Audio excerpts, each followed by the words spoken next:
Ei pessoal, aqui é a Thalita e bem-vindos à Casa da Coruja. E hoje a gente vai falar sobre O Senhor das Moscas, do William Golding.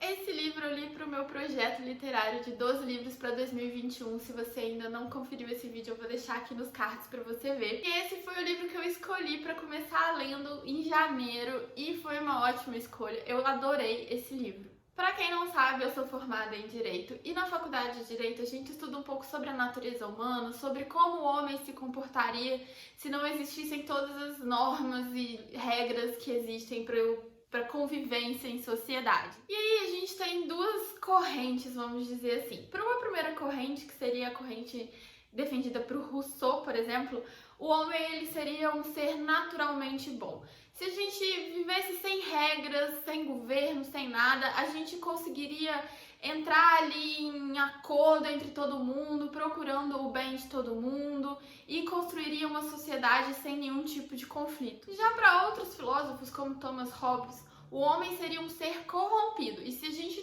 fosse deixado solto, sem regra nenhuma, seria assim, um comendo o olho do outro, cada um por si, cada um tentando se impor sobre o outro para conseguir vantagem para si mesmo, e tô nem aí pra que o outro tá pensando ou sentindo. E por que eu tô falando sobre tudo isso? Porque essa é uma questão muito debatida em O Senhor das Moscas.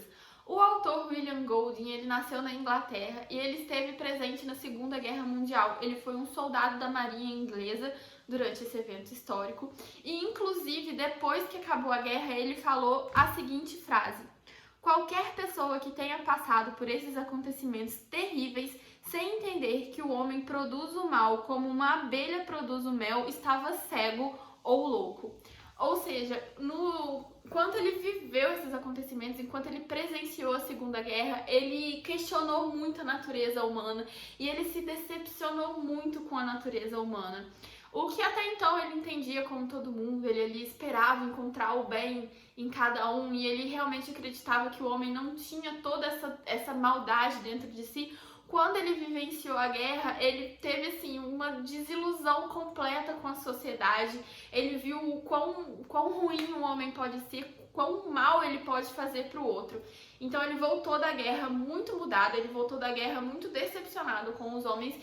E nesse livro O Senhor das Moscas, ele quis expor isso para o público de uma forma um pouco metafórica, mas ele quis demonstrar toda essa maldade que ele tinha vivenciado. Nesse livro a gente vai ter a história de um grupo de crianças que estava sendo evacuado de um determinado país num período de guerra. Aí a gente já pega um pouco da referência do autor a esse período que ele viveu.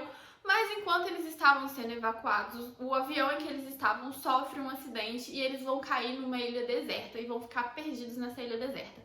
Somente as crianças vão sobreviver, todos os adultos que estavam naquele avião vão acabar morrendo e essas crianças vão ter que encontrar uma forma de continuar viva até que chegue o resgate.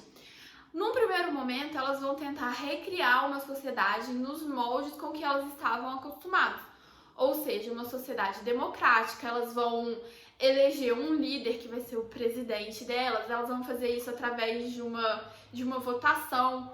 Então, assim, realmente elas vão tentar recriar essa sociedade na qual elas sempre viveram. E é muito interessante porque nesse primeiro momento a gente vê reproduzido até mesmo os preconceitos e os modelos de pessoas, vamos dizer assim, que a gente vê na sociedade. Então, por exemplo, a gente tem o personagem do Porquinho, que é um menino um pouco tímido, gordinho, que não tá ali dentro dos padrões do belo na sociedade. E apesar de ele ser um dos meninos mais inteligentes naquele grupo, que tem as melhores ideias para como eles realmente poderiam sobreviver de uma forma boa, ele acaba não sendo votado como líder e desacreditado por todas as crianças porque ele era gordinho, porque ele não se encaixava naquele padrão do homem perfeito que eles esperavam como líder. Aí a gente tem o personagem do Ralph, que é o personagem padrão da sociedade, que ele vai se aproveitar das falas do Porquinho, ele pega tudo que o Porquinho fala e fala que vai aplicar, e as pessoas acabam elegendo ele como líder, porque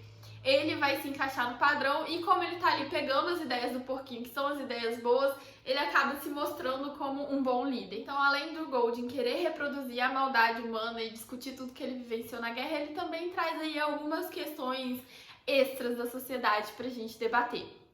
Nesse primeiro momento, enquanto eles ainda estão tentando reproduzir a sociedade que eles sempre viviam, vai ter todo uma preocupação de com onde eles vão dormir, como eles vão manter a higiene, tanto a higiene pessoal quanto a higiene do local. Eles delimitam um local para onde eles vão fazer suas necessidades. Então, assim, esse primeiro momento é realmente tentando reconstruir a sociedade de todas as formas que ela se apresentava para ele. Só que com o decorrer dos dias, quanto mais tempo eles vão ficando nessa ilha, quanto mais tempo eles vão passando longe da sociedade e longe das regras impostas por essa sociedade, eles vão perdendo um pouco dessa noção de civilização e de civilidade que eles tinham, que estava atrelada às regras e ao governo, e vão se aproximando mais daquilo que o Gold entendia como seria o homem em seu estado natural, que é um homem agressivo, um homem mau, um homem que só tá preocupado com si mesmo e não com a sociedade, com o grupo. A gente vai percebendo essas perdas de civilidade aos poucos. As evidências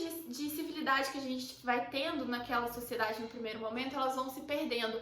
Eles já não se preocupam mais com onde eles fazem a necessidade, eles não querem mais tomar banho, eles não querem pentear, porque essa ideia de apresentação, de como eu me visto, de como tá o meu cabelo, é uma noção da sociedade, a sociedade que impõe isso pra gente. E de acordo com que eles vão se afastando dessa sociedade, que eles vão rompendo o elo que eles têm com essa sociedade, a ideia de apresentação vai sendo deixada de lado para eles simplesmente serem os animais que eles são no seu natural. Essa degradação dos meninos, ela vai ficando muito evidente no decorrer da narrativa.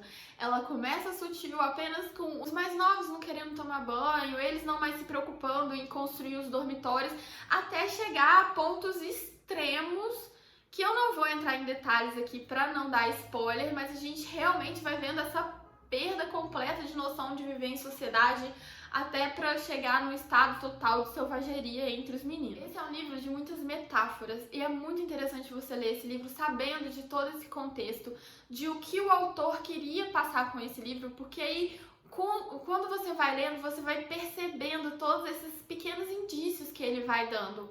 Um exemplo muito claro que a gente tem é que os meninos eles encontram uma concha na praia e essa concha é o símbolo máximo de poder para eles. Eles atribuem essa concha como símbolo de poder. Quem tem a concha na mão é quem pode falar nas reuniões. Quando você sopra a concha que dá aquele barulhinho típico, sabe? Como se você estivesse soprando. É meio berrante, né, gente? Mas dá aquele barulhinho. E então, quando você sopra a concha, que eles escutam esse barulho, eles sabem que eles estão sendo convocados para reunião e todos comparecem a essa reunião. Então, a concha, no início, ela tem um poder muito forte sobre os meninos.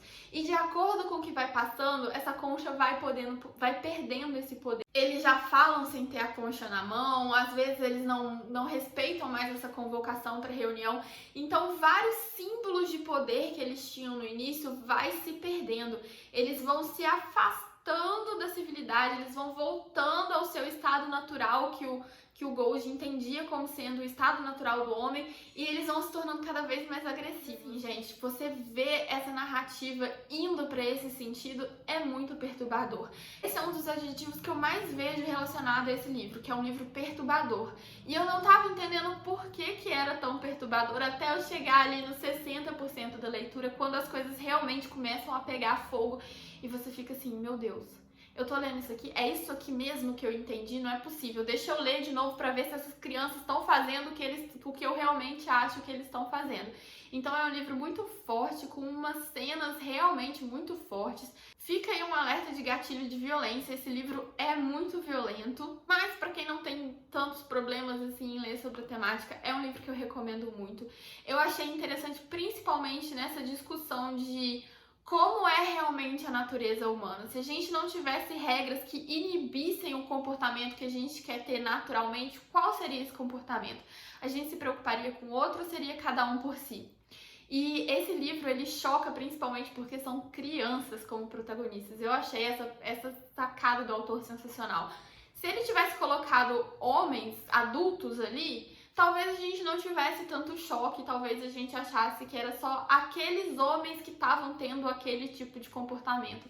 Mas são crianças, são seres que a gente espera que seja inocentes, que seja tudo de bom que existe no mundo representado, e eles vão tendo atitudes que a gente fica, completamente chocada. Eu vou falar um pouquinho sobre o final do livro, então pra quem não quer nenhum tipo de spoiler, é melhor parar o vídeo por aqui e eu vejo vocês no próximo vídeo.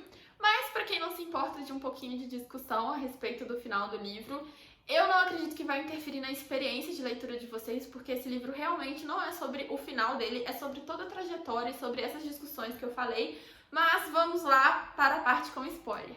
No final do livro, os meninos vão ser eventualmente resgatados. Como eu falei, isso não interfere em nada na experiência de leitura, porque o livro não é sobre o resgate dos meninos, mas eles vão ser resgatados e quando eles vão encontrar essas pessoas que vão resgatar eles, eles vão todos começar a chorar. E eu achei isso muito simbólico, porque eles reencontrando a civilização, e quando eles entram em contato de novo com essas regras e com tudo que eles deveriam ser, eles olham pra trás de tudo que eles fizeram e assim, é o choque de ai meu Deus, o que eu fiz? É um choro muito mais desesperado do que simplesmente aquele choro de alegria de fui resgatado, sabe? É realmente um choro de peso na consciência, de olhar pra trás e ver tudo que eles fizeram quando eles não estavam sob o império dessas normas de sociedade e ali é uma mistura de arrependimento pelo que eles fizeram, mas ao mesmo tempo realmente assim de choque, de agora eu tenho que voltar para essa realidade e essa realidade não condiz mais com aquilo que eu vivi nas últimas semanas aqui nessa ilha. Então esse choro dos meninos pra mim foi um momento assim muito impactante de você ter realmente o embate entre o que é realmente a natureza do homem e o que o homem é obrigado a viver nos termos da sociedade. Bom, gente, é um livro que eu amei demais, eu recomendo demais a leitura. Foi um ótimo início para o meu desafio dos 12 livros para 2021. Se você já leu, me conta aqui embaixo o que você achou e eu vejo vocês no próximo vídeo. Tchau!